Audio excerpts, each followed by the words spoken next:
ஏதாவது நல்ல நாள் வந்தாக்கா அது எண்ணெய் தேய்ச்சி குளின்னு சொல்லிட்டு உங்க உயிர் இருக்கிறாங்களா? என்னடா பண்ற?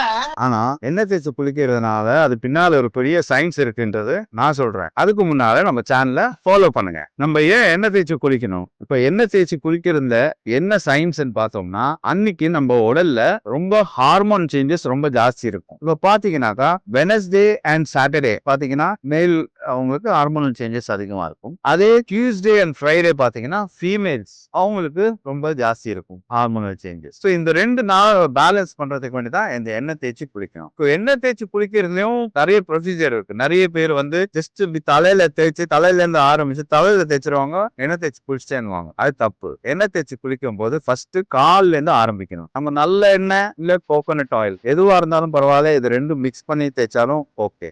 ஆனா எல்லா ஜாயிண்ட்லயும் ஃபர்ஸ்ட் போறோம். எல்லா ஜாயிண்ட்ஸ்லயும் போட்டு கழுத்து ஃபேஸ் கண்ணுக்குள்ள அதுக்கப்புறமா லார்ட்ஸ் தான் தர. ஏன்னா ஹீட் எப்பவுமே உடம்புல கீழே இருந்து மேல் பகுதிக்கு தான் போகும். இப்போ இந்த மாதிரி நம்ம ரெகுலரா இந்த வெனஸ்டே சாட்டர்டே டியூஸ்டே ஃப்ரைடே ஒரு இம்பார்ட்டன்ட் டேஸ் எல்லாம் வந்துருச்சுன்னா நீங்க கண்டிப்பா எண்ணெய் தேய்ச்சி குளிக்கும் போது நீங்க உங்க உடம்பு வந்து நல்ல ஹீட் இல்லாம உடம்ப காப்பாத்துவீங்க. ஹீட் இல்லாம இருந்துச்சுன்னா உடம்புல வாதமும் குறையும். ஸோ அந்த அளவுக்கு உங்களோட உடம்பு பேலன்ஸ்டா இருக்கும். இந்த மாதிரி நிறைய டிப்ஸுக்கு நம்ம வீடியோவை ஃபாலோ பண்ணுங்க.